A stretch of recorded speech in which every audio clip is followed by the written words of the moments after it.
folklore and folk life involves a lot of talking and a lot of music and a lot of work. And so this morning we're going to talk about what we call material culture, people making things, building things. And so we brought you two craftsmen here. Both of them are getting very close to being the last of their kind or the first of their kind in Louisiana. And so we have Mr. Dale Perotti. PRT. And PRT. I know it's different in Mamou. I'm from Mamou. He's from down the road away, so it's a little different. Same family. And Mr. Martin, who calls himself Martin Cooper, who is a cooper. Better, in my terms, he's a barrel maker, and a churn maker and other makers. So we're going to ask them to talk a little bit about what they do, a little bit about the history of what they do, and I'm going to start with Mr. Perotti, got it right, and let him talk about Bousillage, and it's an old Louisiana art. It was old in France, and they came to Louisiana, and the Indians did something very similar to it. So it stayed a stock and trade in construction here for a long, long time. And so I'll start with Mr. Perotti, and then we'll go to Mr. Cooper and let them talk a little bit. I thought we'd end with Mr. Cooper because he has a lot of his stuff on the table out there, specialized tools and things he might like to show you after. So he's right up in the front. They're both up in the front. So Dale, you want to start? Yeah, I'll start with taking off where you did about in France. In France is a material where they use clay and straw. It's called torchis. In Nova Scotia, when the Acadians went over there, the Mi'kmaq Indians and tribes there were using marsh grass mixed with clay. Now, when they came down to Louisiana, the Indians were using this bousillage, they call it that, but they were using just raw moss with the clay. Of course, there were much thicker walls of wattle and daub. So when the French came down here, they noticed that these structures are very comfortable all year round. During the summer, they're very cool, and this happens because at nighttime, the moisture gets absorbed into these very thick walls, and as the daytime breezes blow through, you have an evaporative cooling. And of course, wherever your fireplace is, the chimneys or a fire pit, it absorbs that, so you have this thermal mass, passive heating material, so it was very useful. Now, the Acadians used cured moss, which is moss that's been kept wet. And the Indians used to soak it in the bayou because they had various uses for it, mostly for making rope. But like I said, they didn't use that in the walls. I have a section of wall here where you can kind of see the cured black moss in here. Now, moss is cured by keeping it wet. The Indians would soak it in the bayou and let it rot like that, and the Cajuns probably did it too. But later on, when moss gins came into fashion, or when you were building houses, they would just put it in a pile, wet it down, keep it wet for about 6 weeks, then you flip it over on the other side, kind of let it rot because it'll start, and then wet it down again. After a while, you'll see it turns very black. What happens is the moss itself is not turning black, the outer gray part is being rotted away in the process. So if you ever skin back any moss to look at it, and it's not a parasite, it also has a little flower that leaves a little seed pod, if I can find one here. It looks like a grain of rice, makes a little tiny three-sided green flower in the spring. You usually see it, sometimes in the fall. But any one of these little rhizomes, I guess you'd call them, can start another plant. Or the little spores that blow, they float in the wind from the seed pod when it opens, so it has two methods of reproduction. If you skin back a piece of the cured raw moss, you'll see that there's a little brown filament inside, and it's not very strong when it's raw like this because it's still carrying life to the plant and nutrients. So when it's rotted, you'll see it start to have that blackish color of the exposed material. And of course, this happens when it falls in the ground and gets wet, but if you don't stop it, it'll continue rotting. It's a biodegradable material. It's natural. So, the way to, we'll get to the rope making later, but anyway, to make the houses, what the Acadians would do when they first arrived, they were given some supplies. They go find their site on Bayou Nipiquet or whatever, a harpence of land that came off the bayou, and that was your site. And of course, other Acadians had come to the area, so it was a communal effort in building these things. So what they would do, first, took 3 to 5 years to build these houses because cypress beams had to be the right time to cut it, to cure it, and to whittle them all out and put Roman numerals on it, so when they were fit together with mortise and tenon, this is a tenon piece, remember it looks like a T, fits together, and wooden dowels would be put in to lock the whole system together. So it was like a big kit that you put together. And then when it was totally finished, and they would do one section when everybody could get together, and then do the siding, the floor, the roof, whatever, and get everything done. The house has to be weatherproof before you start. This is the last part of the process, is the bousillage. And the chimneys, of course, went up the sides of the building as well. Now, what they would do, before they got to that 3 to 5 years that it took to build it, nobody ever asked, well, where were they living before that? What they did was make what they call a first generation hut. It looked kind of like a rectangular hut, kind of like an Indian dwelling, probably wattle and daub, a weave of vines that were set with posts set into the ground, usually burned the ends of it. And then they would apply this bousillage to it, probably not cured moss, just raw moss, because they had to get this done quick. You have to remember you're living pretty raw. You might have been living in a lean-to while you were making that as well. So it took, with the community to help you, though, it went along pretty quick. This later became the outdoor kitchen because they didn't want the chance of fire in the house after doing all that work, or else the big mess of, that comes with cooking and preparing food, as well as the heat in the summertime, as we all well know, especially today. So that's one of the great things about that, the cooling technique, is that at nighttime, when that moisture is absorbed into the walls and the hallways and the breezes could go through easy, the high ceilings, so you had that evaporative cooling taking place as that air moved across the surface, and of course heated by the fire. They did not have money like the plantation owners for plastering, so the early Acadians, at least the poorer ones, now there were some Cajuns who owned slaves as well, so they had money for such things as plaster and little fancier homes and perhaps larger homes.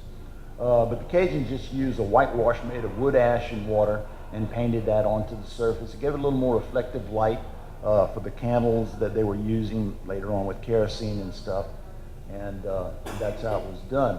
Now, I got started doing this, actually, my grandfather, Russ Darbone from Bousillage, Louisiana, my mother's side of the family, which has Natchitoches-NSU on their side of the family, which, by the way, trying to remember the first name, like Gaspar Darbone, but had the first foundry, which I can't find here, but it was in Natchitoches, and he was also in charge of the King's Warehouse. And his wife, who was the Chitimacha Indian, when the French and Indian had a 10 to 15 year war, she helped get a lot of the tribe back together. So that's a pretty cool fact that I found out much later in years. But anyway, I got started with my grandfather digging a well one day, and a bunch of gray clay come up. We'd probably call it blackjack clay around here, where I'm from. Kind of looks like would be considered blackjack clay, the grayish part. And I was fascinated by all this stuff that came out from deep in the earth, and I had a big sack of it, put it by the washroom, and didn't do a darn thing with it for 35 years. Then a movie came up called Belisaire the Cajun, and nobody knew about bousillage, and I didn't know much about bousillage. People always say, oh, it's mud and moss, Well, it's like saying, well, we're having food today, we're having fried rattlesnake, It's kind of a general term that topsoil is mud, but it also, when it dries, it may look a lot like gray clay, but it will crumble. So you always want clay, and clay can be found just about anywhere in Louisiana. The main colors I find near Bayou Nipiquet is, of course, this reddish color.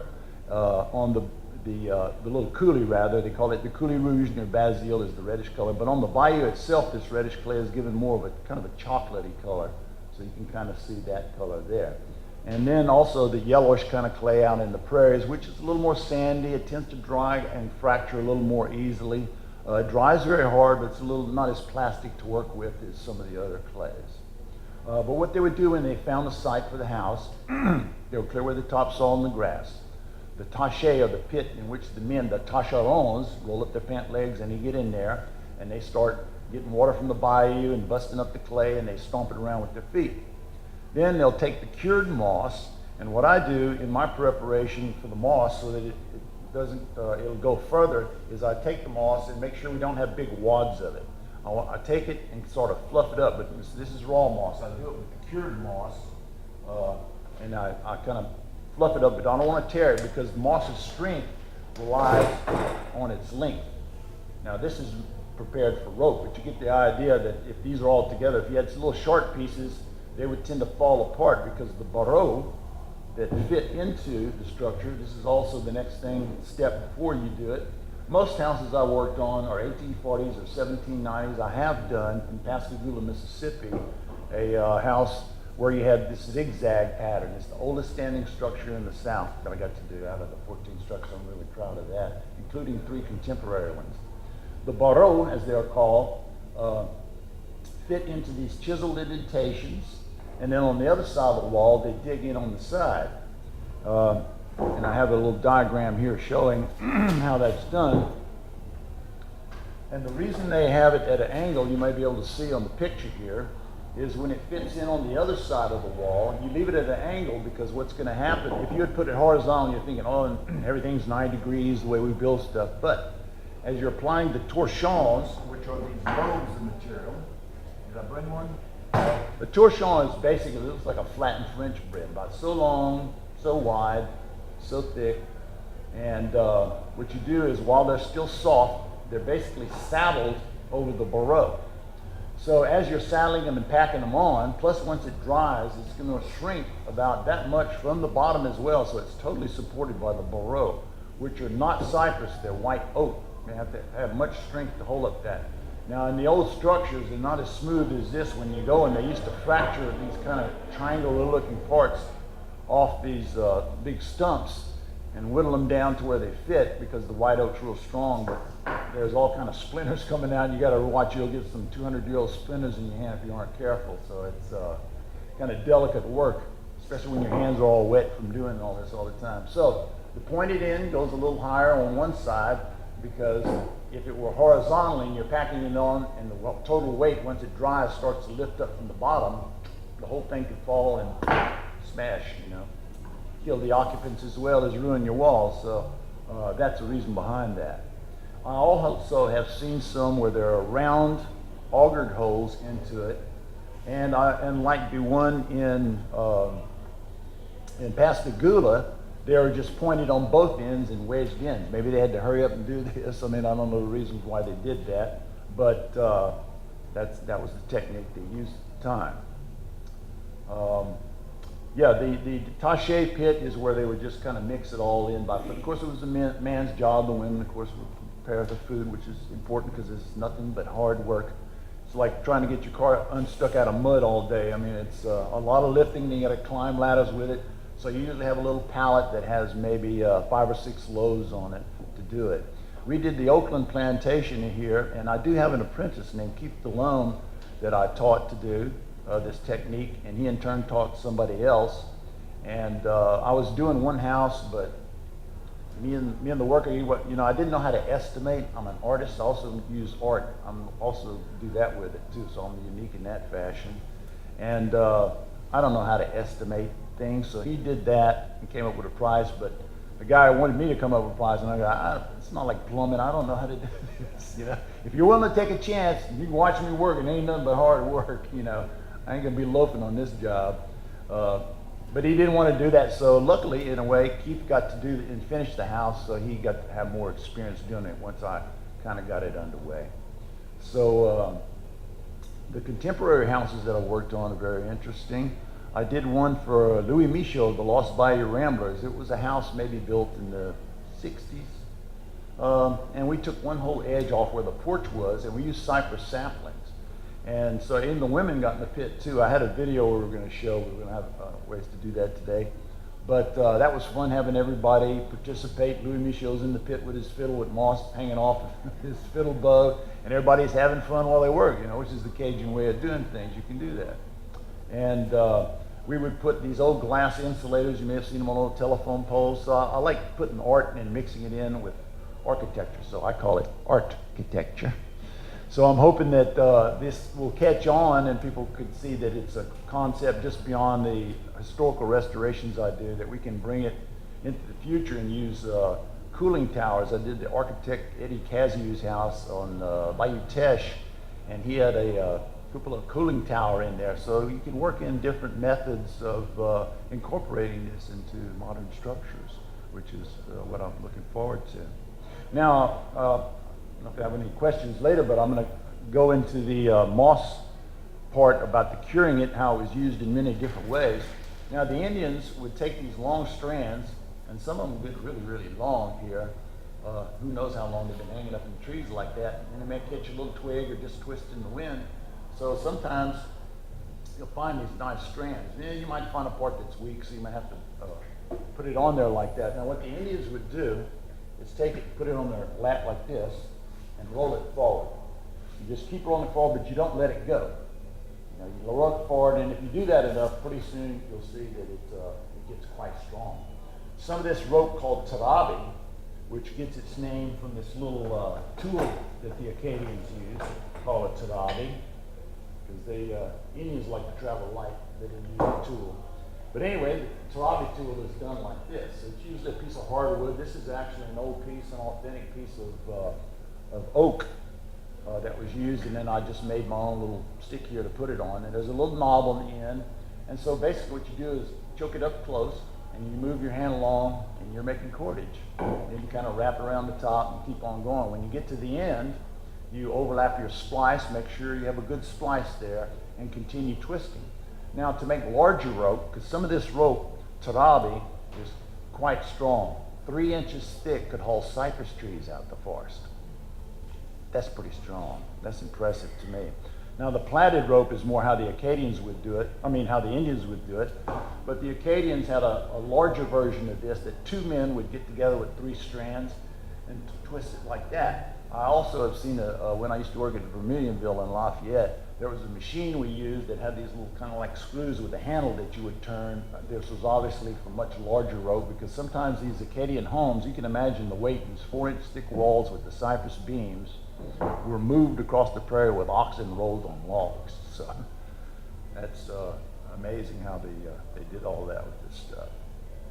So if we have any questions, I'd be glad to answer anything, clarify. Yeah. All right, so y'all know how to build a house, huh? Okay. Mud and all. Nothing to it. Yeah. Yeah. All right, the pronunciation of Bousillage. Yeah, for some reason the French got 2 L's in it, they don't use, Around here, If you can't say it, you just slur it and blame it on the heat and humidity. Bousillage. But bou is a French word that means mud, but it's a clay mud, and that's one of the things I think I clarified that about the topsoil looks gray and when it dries, because people say, oh, it's mud and moss, but somebody asked me, where do you find your clay? And I go, underneath your feet, just about anywhere in Louisiana. We're in Delta country, so it's not too hard to find. So what I was asking about was like the pronunciation. Up here, a lot of people, it's such a lost art, as you described. And out here, we learn about it from people like you and most handful of people that are still doing it. But we lost the pronunciation over the years, and it's Bousillage. Most of the people say, but Bousillage, right? Well, the visitors have corrected. It's an interesting thing, because Louis Michel, who speaks French, and I only speak enough to. I had a long story. I probably can't tell it because I've got to save time here to tell another story. But in France, when they built houses with torchis, they called it, with the straw and the moss, straw and the clay put together. When they were finished, you can imagine you got wood chips in the house, you got straw, and you got mud everywhere. There's all kind of stuff, and it looks like a cow got loose in your house and had it's got a mess in there. So they, when you had a big wild party, we call it the Bousillage. You had, it was like you had a big party. So I thought that was kind of interesting. This picture here is actually from Oakland Plantation that I did probably in the late 90s. This is where Keith DeLome and I got together, and who was my first apprentice. And he came and found me. I like those kind of guys. He looked me up and said, I want to learn this. And so that was pretty cool. So I'm very proud of that restoration. Mr. Martin, you want to make us a barrel to put the mud in? I could do that. I could do that. Can you tell us a little bit about cooperage? My name is Martin Cooper, and I am one of the last in a line of coopers that stretches back almost to the beginning of time. Coopers date back at least to the Roman times, and the Roman historian Phineas the Elder remarked that the people who lived in the northern Alps kept their beverages in hooped containers. And so it dates back even before the Romans. The Romans originally used amphora jars to transport their wines, but you're limited to about 5 to 9 gallons with a clay pot. And about the year 500 BC, the Romans quit making those jars, and they don't know why. They assume that it's because they started using casks, wooden casks, to transport their wine. Of course, the big advantages are that you can have a larger container. The disadvantages with clay, as you see on any archaeological site, is that they break. There's clay shards everywhere. But a wooden barrel doesn't break. It's one of the strongest structures that man has ever made. These containers were important for world trade. Without wooden containers, it would not have been possible for you to ship your goods any farther than the place that you made them. There are no alternatives to wood. The largest clay container ever made was 120 gallons, and it still has iron hoops to reinforce it. And now I'm talking about a container that's movable, that you can transport your liquids in. The shape of the container is not an accident. If you've ever seen a barrel, they're bulged in the middle. And the reason for that is that a large hogshead that's 54 gallons could weigh 600 pounds when full.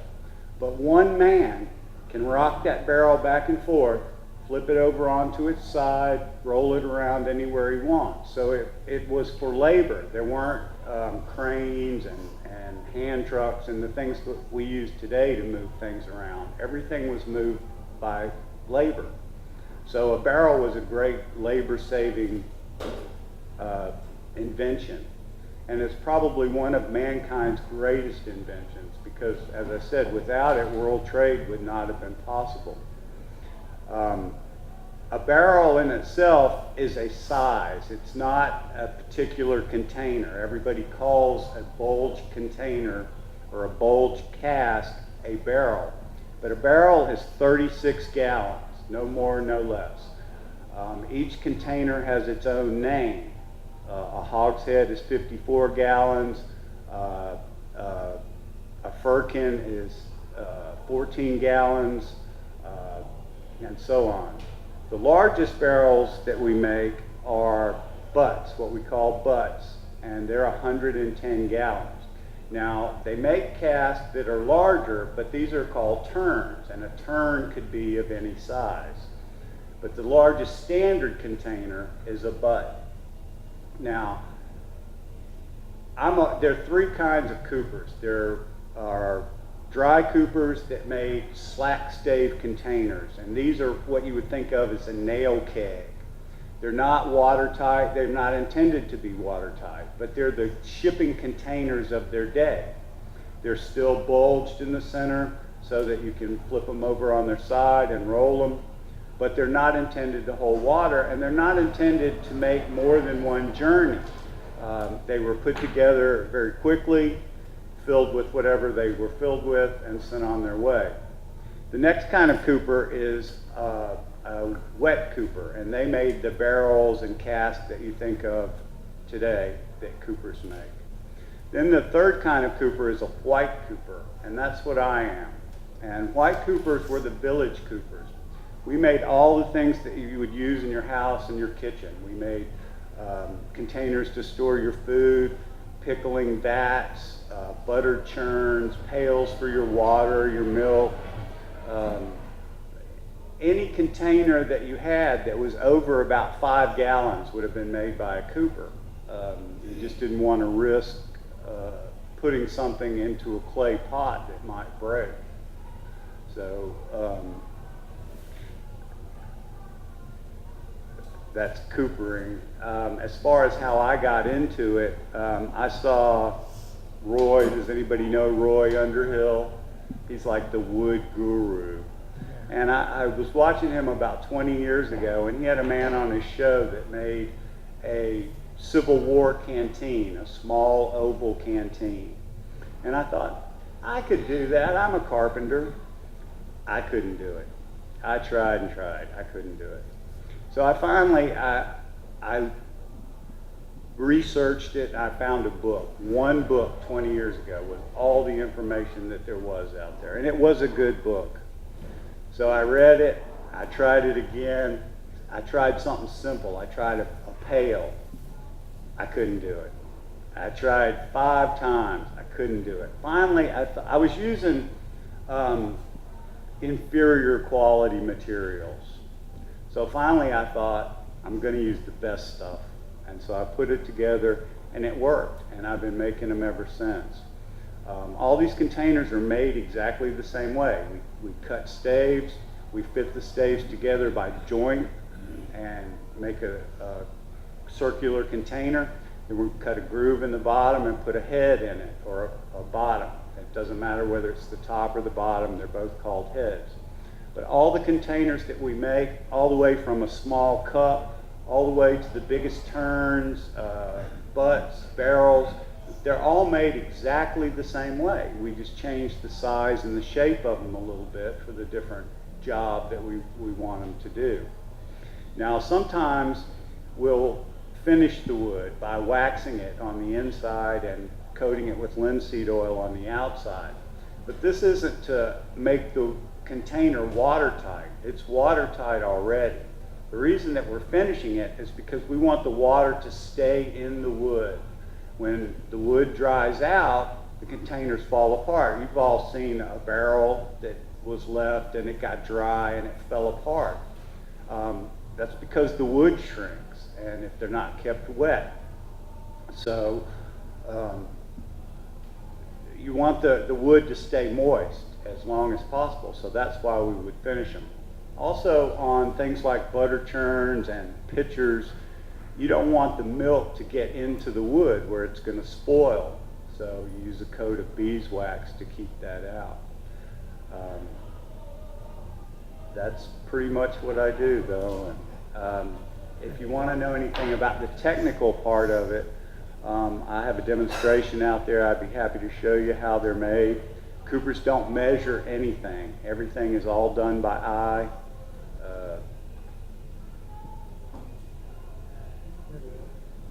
Do you have any questions? I apologize. This is my first time speaking to a group of people.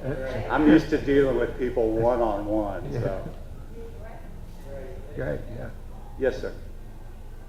Can you point to a certain time period, like in terms of colonial Louisiana, looking at barrels and material culture that we find, the stuff that's still around, when they went from using wood staves to metal staves? That would have been right at the turn of the century when glass also came into its own, and metal got cheap. Steel became cheap. Also, they were able to galvanize metal, so galvanized pails came into existence. In Louisiana, of course, you have the hot sauce, and Tabasco is one, but hot sauce is made in barrels. It's fermented like other things, and things that are fermented are put into barrels because the barrels breathe. They let air through, but don't let the liquid out. So that's what helps in the fermentation process of alcohol or vinegars.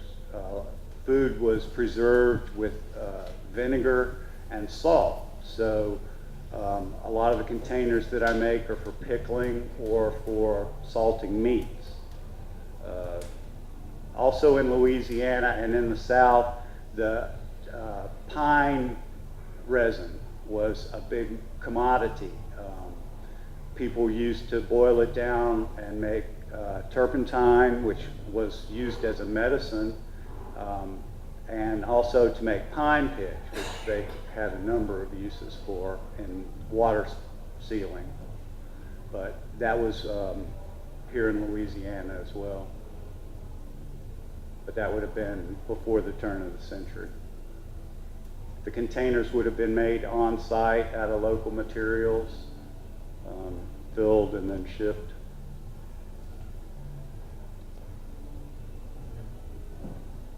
Any other questions for either of these gentlemen?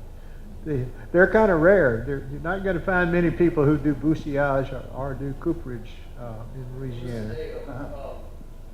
I'm a big fan of the Lost Migrant Ramblers, Yeah. the Michaud family, all those guys. I did the album cover for Vermilion Air. That's my artwork on the front of that. Yeah, that had to be a cool experience working. Oh, that was actually my best because, you know, usually I work with people who are hired or a friend or something, or it's a group of people I'm training. Lately I've been training people because it's hard work, so I'm actually doing better like that, and it's not as hard on me, but it's still hard work. But I wanted to tell everybody, I don't know if y'all seen the movie, Belly's There at the Cajun. If you have, that was filmed at a Cajun village, among other places, but they have several houses there, authentic homes that you can see. They're still there, so it's a good place to visit. And of course, Vermilionville has a few. I worked there for years around the Vermilion River. If you get a chance to come down to Lafayette and check it out. North Louisiana has its own kind of bousillage. It's not called bousillage, it's called mud. And up here, there's a chimney. If you go find very old log houses, very old houses out in the country, they'll have an exterior chimney, a fireplace, and they're made out of bousillage. If you go east of here, up into the Carolinas and Tennessee, that's called a French chimney, not accidentally. Somehow or other, it's spread from Louisiana, or it's spread down from Canada into Appalachia, into the upland south. And so we make chimneys the same way that Dale makes them. And those are exterior chimneys. Now, sometimes Yeah. you would add another house onto Yeah, that. right. It'd be kind of in the middle. Yeah. Here you started with a one-room French house, and then you added on a room on the end. So you'd have a gable-end chimney, and then you build another room. So almost all of the old bousillage houses here, the Creole houses here, started out as one room, and then you expand out. And so those chimneys are pretty much the same structures in both places. We were talking out there earlier about cats and rabbits. Any of you guys know what cats and rabbits are? The totally urban population. But here, the barreaux, the slats are called rabbits in English, and then the balls of mud are called cats. And so you put the cats inside the rabbits and build up the chimney. And so in some of the early French dialects here, people will say rabet instead of barreau, and it turns into rabbit. In France, they're called chat, the balls of mud. And so that is the word for cat. And so nobody from France has ever explained to me why they call them cats. But you'll have chat and you'll have barreau, or you'll have chat et rabet, that are slats. The rabet tend to, I think, normally be very very horizontal. And like Dale said, the barreau have that little turn to them. They're kind of interesting. The French chimneys, the North Louisiana chimneys, it's almost a lost art here. You will find many people who can do it here or in South Louisiana. And the barrels appear here in the colonial records pretty early, right at the end. By the Spanish period, I think we're getting barrels around here. It's barriles or baril in the French show up in the records. So it's a very old art here in Louisiana as well. So watch these guys, and especially Mr. Cooper. He likes to use the name Cooper because, like he said, people took the name of what they did, and that's his chosen name. So if you go see Mr. Cooper do cooperage, you can watch him use the term. There are a ton of tools out there, some of which I could recognize and knew the names for, and some of which Dale will recognize too, probably. But most people don't use them anymore. Things like scorps and adzes, and he's got a horse out there for using draw knives, and so those are tools that you don't. Maybe if you watch TV or you go on YouTube, you'll find somebody doing it, but they're not common tools, and people frequently have them around the house. No idea what they are anymore. Belonged to Grandpa, and I don't know what he did with it, but I still got it. So, got any other questions? We got a little time. I have an addition. You're talking about the chimneys. I didn't really talk too much about that. When I was doing the chimney on Belisaire the Cajun, which was the first structure I did, but I had to do it Hollywood. It wasn't done authentic. Put some burlap in there and took big chunks of clay, which I found out later is called nogging.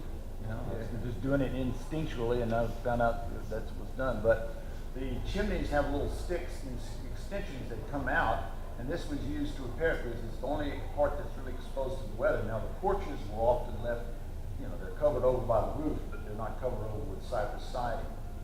And so the chimneys, the reason for those extensions are when the year of repair comes around, the rain and everything goes down it to keep it from exposing wood to fire. And then they had them to where you could actually yank the whole thing down if it caught on fire. Hopefully you did your repair well, because it'd be pretty bad to have to do that in the middle of winter. But they would put little planks across to where they could stand on there, and somebody would pitch up little balls of bousillage and pack it on in. I also heard that you used to take like burlap sacks with a rope or something to kind of sop the inside of the chimney, where I guess it was harder to get to, and like that. And also the walls were mostly plastering. I think I mentioned that about the wood ash with water used as whitewash. Yeah, most of the time up here on the walls they use lime, but you have to have money to buy lime. Money that. Yeah, so the real thick lime wash. Now, some of the houses in Natchitoches, the Tozen Wells house downtown, is the oldest house in Natchitoches. It was built in 1776, we think, and it's still lived in. It's a private home. The walls there had a slurry made out of lime and water and deer hair. They ship deer hides out of here to France by the ton, by the bale, in fact, in the Indian trade, and they keep the hair back and mix the hair with the slurry for the lime wash for the house walls. So people used to say around here they didn't mix the moss with it, they mixed it with deer hair. Well, no, that's only in the slurry, only in the finished plaster that you get the hair. But if you look at them, you can see the deer hair, and some people confused it with the retted moss, with the dry moss. But the thicker the plaster, the better. We have a little bead here that drills holes in the bousillage, and it doesn't seem to be as common down south as it is up here. But we spend a lot of time patching mud walls. But if you got one, you got to repair it, and so they fall out a lot if you don't take care of them. So the whole bousillage construction came back here. In the 1970s, I think the first house here that really was restored was the Tozen Wells house. And the walls were covered with boards, and they took the boards off down to the bousillage, to the original structure, and started trying to repair the walls. It's pretty standard up here now to build a house with a bousillage wall, even modern houses like Dale was talking about in the South. So it's come back. It's good insulation. It's free out in the yard. You just get your feet wet and go stir it up. There was another technique that you mentioned, finishes. At Barataria, Jean Lafitte, I'm sure they used the bousillage, but they did a different kind of like a stucco thing where they'd take oyster shells and burn them and pound them up and use that as a coating on there. Which I'm kin to Jean Lafitte through the Boutte family. The booty, I think our family, interesting, in the 60s got $25 a year from oil and gas revenues or something like that for 3 years. Yeah, and after that, nobody paid much attention to it. And I think my cousin went and tried to get tax money, but I think he was supposedly, I don't know if he spreads a big story, he supposedly was stopped at Texaco station and told what color would he like his red lead tennis shoes if he proceeded further with this, so he dropped the case. Mafia, who knows? We don't know. Also, another thing, a historical fact here in Natchitoches, our family, the Darbon family, had the first foundry here, which I understand there's a site, but nobody knows where it's at, but he was also in charge of King's Warehouse. We don't know where that is. Good job. Good job as long as nothing gets stolen. Yeah, the river got it, I think. Yeah, the river got it. Yeah. Martin, you already told them what I was going to ask you. What did they do to the inside of the churns? Because the museum here has a churn that's made out of cedar, and it's very old. It's not an old one. A gentleman made it for us, and I've been wondering how you could churn milk in it without the cedar taste getting into the milk. But you answered my question about the beeswax. So you put the beeswax inside the churns? Yes, you would heat you would take it to a chandler who would take care of it for you, but what they would do was heat up the wood till it's about 120 degrees, and then the beeswax, I think, melts at 138 or so, and so just pour it in, swirl it around. I need to find a chandler. I was going to ask you too, what is the preferred wood for a barrel? The wood would have been whatever was available. Of course, the Coopers wanted the best wood possible, and as time went along, as the centuries passed, the best wood was used, so they would change to a different species. And it started off, of course, with oak, silver oak, Mendel oak are the best. Although once they came to America, they discovered that the American white oak is just as good as any of the European oaks, especially for maturing alcohol, which was one of the main uses. Of course, ships and things also were in competition with the Coopers for the oak, so a lot of times the Coopers had to use other materials. And also, it would have depended on what they were going to put in it. If you were going to mature alcohol, of course you would want to use oak. It's the only thing that will allow the alcohol to mature. Although if you were making and shipping pine resin, then you would have probably made the containers out of pine. Mm-hmm. So any wood can be used to make a container. Some are better than others. Pine is not the best choice for wet containers or tight, what we call tight containers. But for slack stave containers, dry barrels, it would be an excellent choice. I generally like to use cedar for mine. I think cedar is very lightweight. If you've ever picked up an oak bucket, their oak is very heavy compared to cedar. Also, cedar has some antibacterial properties, so I think for one thing, it would kill some of the bacteria that was in your water, which was a big thing in the past. And also, it would keep the pail from deteriorating as fast. So, and cedar is very light. So these are things that people used to know. Just everybody used to know these things. I think not everybody did them, but everybody knew what they were doing. And one of the reasons that I started and that this became so important to me was I realized that before about 1900s, every container that you used would have been made out of wood, and now none of them are. There's no company that still makes wooden containers, short of the alcohol industry. And those containers are made with industrial methods. They're made with machines. They're not hand coopered like the coopers used to make them. And so when I realized that, it became very important to me to preserve this. And I realized that there was only one publication out there. There was only one Cooper left alive.